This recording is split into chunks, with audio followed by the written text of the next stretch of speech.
হিমন্ত বিশ্ব শৰ্মাই নকয় কি ছাগলীয়ে নাখায় কি এনেকুৱা হৈছে কথাটো। হিমন্ত বিশ্ব শৰ্মাটো যা তা কৈ আছে, তেওঁ নিজৰ দলটো চম্ভালক। এজিপিৰ লগত কি হ'ব, এজিপিৰ লগত কি বুজাবুজি হ'ব এতিয়ালৈকে চম্ভালিব পাৰিছে নেকি? UPPLৰ লগত কি বুজাবুজি হ'ব, BPFৰ লগত কি বুজাবুজি হ'ব ক'ব পাৰিছে নেকি?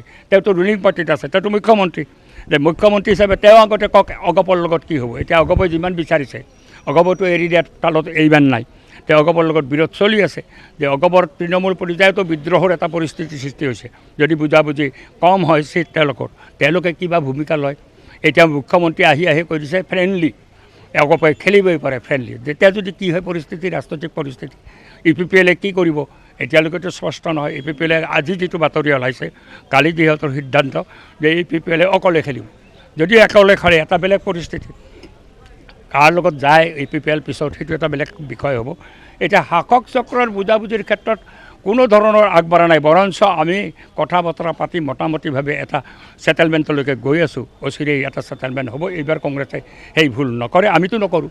আমি অস্বাভাৱিকভাৱে চিট বিচাৰি পেলাই আমি ঐক্যটো ভাঙিব নোখোজোঁ। যদিও আমি 14টা চিটতে আমি খেলিব পাৰোঁ, আমাৰ ভোট আছে, চাইজেবল নাম্বাৰ ভোট আছে। চাইজেবল নাম্বাৰ ভোট থকা স্বত্বেতো আমি ছেক্ৰিফাইচ কৰিবলৈ ৰাজি আছোঁ। ঠিক তেনেধৰণে কংগ্ৰেছেও ছেক্ৰিফাইচ কৰিব লাগিব। আজমলে যিটো কথা কৈছে সেইটো হেমন্তৰ বাক্য। তেওঁতো কৈছে 20 বছৰৰ পিছত মানে মিয়াৰে মুখ্যমন্ত্ৰী হ'ব, এই ধৰণৰ উক্তিও কৰিছে। এইটো সদায় কৰে, যোৱাবাৰ কৰিছিল। ভৱানীপুৰত আহি পেলাই চিৰাজউদ্দিন আজমলে কৈ দিছিল যে এইবাৰ টুপি লুগিৰ চৰকাৰ হ'ব। এই ধৰণৰ কথাটো তেওঁলোকে কিয় কয় আমি বুজি পাওঁ। তেওঁলোকে কয় এইটো বিজেপিক সহায় কৰাৰ কাৰণে, যে মুছলিমে এই ধৰণে কৰিব, অমুক কৰিব। এইটো বাস্তৱতা আছে নেকি অসমত? আজমলে চৰকাৰ গঠন কৰাৰ কোনো বাস্তৱতা নাই। কিন্তু এইটো হেমন্তৰ কথা। হেমন্তৰ কথাটো তেওঁ কৈ দি পেলাই এটা ৰাজনৈতিক ঢলি এটা সৃষ্টি কৰি পেলাই তাৰ লাভালাভ ল'ব খোজে হেমন্ত বিশ্ব শৰ্মাই। হেমন্ত বিশ্ব শৰ্মাইটো স্বীকাৰো কৰিছে আজমল মোৰ ভাল বন্ধু, আজমলৰ লগত মোৰ ভাল সম্পৰ্ক। আমিও জানো বহু কেণ্ডিডেট আজমলক কৈ পেলাই হেমন্ত বিশ্ব শৰ্মাই ভোট দিয়ে। সেইটো আমাৰ পাৰ্টিৰ লগতো নহ'ব। সেইটো সেইধৰণে আমিতো মুখ্যমন্ত্ৰীক কোনোপধ্যে প্ৰভাৱ বিস্তাৰ কৰিব নিদিওঁ। এতিয়া তেওঁ কংগ্ৰেছত তেওঁৰ বন্ধু আছে বুলি কয়, বিজেপিত নাই নেকি আমাৰ বন্ধু? বিজেপিতো আমাৰ বন্ধু আছে। চব পলিটিকেল পাৰ্টিৰ এই ধৰণৰ বন্ধু থাকেই বিভিন্ন ক্ষেত্ৰত। আমি বিজেপিৰ কথা গম নাপাওঁ নেকি? গম পাইছোঁতো অগপৰ লগত কি হৈ আছে, কি তুল কামাল হৈ আছে আমি গম পাইছোঁ। আমিতো কৈছোঁৱে, কওক ক'ত অগপক দিব বিজেপিয়ে কওকচোন। তাৰপিছত অগপই কি কৰে আমিও চাওঁ, কি ঘটনা ঘটিব। সেইকাৰণে এইবিলাক কথা পতা তেওঁ টুলুঙা মন্তব্য। তেওঁ এই বুমটো পায় সহজে, কাৰণ তেওঁ আহিলে চবেই এই বুমটো আগবঢ়াই দিয়ে আৰু তেওঁ আবুল তাবুল কথা কৈ দিয়ে।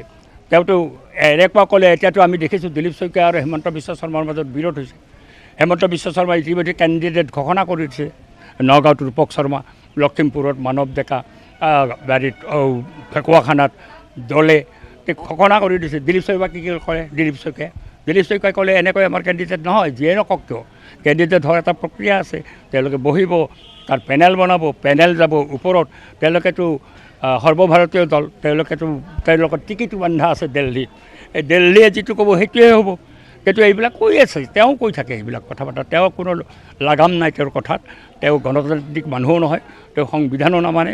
তেওঁ নিজৰ দলৰ সংবিধানো তেওঁ নামানে। নিজৰ যিটো দল সেই দলৰ সংবিধানত তেওঁ নামানে। তেওঁ সেইবিলাক কৈ থাকে। এতিয়া দিলীপ শইকীয়া সভাপতি হিচাপে মতামত বেলেগ কৈ দিব লগা হৈছে। তেওঁলোকৰ বিৰোধটো তেওঁলোকে চম্ভালকচোন। বিজেপিত বিৰোধ নাই, ভয়ংকৰ বিৰোধ আছে। এই নবীনেশ্বৰক দিয়া কেণ্ডিডেট দিয়াক লৈ পেলাই বিৰোধ আছে। আৰু কি হয় এইবাৰ অসমত নিৰ্বাচন যথেষ্ট জটিল, যিকোনো ঘটনাই ঘটিব পাৰে।